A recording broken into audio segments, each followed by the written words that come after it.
আগে আমি তেমন একটা পাঙ্গাস মাছ খেতাম না, কিন্তু নোয়াখালীর ভাবির এই রেসিপিটা ট্রাই করার পর থেকে এখন আমার পাঙ্গাস মাছ সব থেকে প্রিয়। প্রতি মাসে পাঙ্গাস মাছ কিনি শুধুমাত্র এই রেসিপিটাই খাওয়ার জন্য।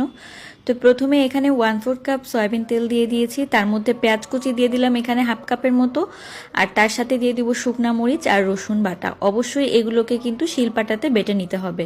আমি 10-12টা শুকনা মরিচ আর তার সাথে একটা গোটা রসুন একটু বেটে নিয়েছি। তো এগুলো দিয়ে একটুখানি কষিয়ে নিয়ে তারপর খুব সামান্য পরিমাণে একটুখানি জিরা বাটা দিব। ধনিয়ার গুঁড়া এখানে ব্যবহার করা যাবে না, আদাও কিন্তু দিচ্ছি না। হলুদের গুঁড়া খুব সামান্য দিবেন, আর লবণ দিয়ে দিতে হবে স্বাদ মতো। তো মশলাটাকে হালকা একটু পানি দিয়ে একদম কষিয়ে নিয়ে উপরের দিকে তেলটা ভেসে উঠলে এই যে পাঙ্গাস মাছ দিয়ে দিচ্ছি। আর পাঙ্গাস মাছগুলোকে কিন্তু এরকম ছোট ছোট করে কেটে নিতে হবে, একদম বড় বড় সাইজ দেওয়া যাবে না। তো এরকম ছোট ছোট বটি আকারে কেটে দিতে হবে। তো তারপর আমি এখানে একটা টমেটো এরকম চিকন চিকন করে কেটে তারপর দিয়ে দিয়েছি। এখন এই মাছটাকে ভালোভাবে কষিয়ে নিতে হবে। তারপর কষানো হয়ে গেলে দিয়ে দিব খুব সামান্য পানি, বেশি একটা পানি কিন্তু দেওয়া যাবে না।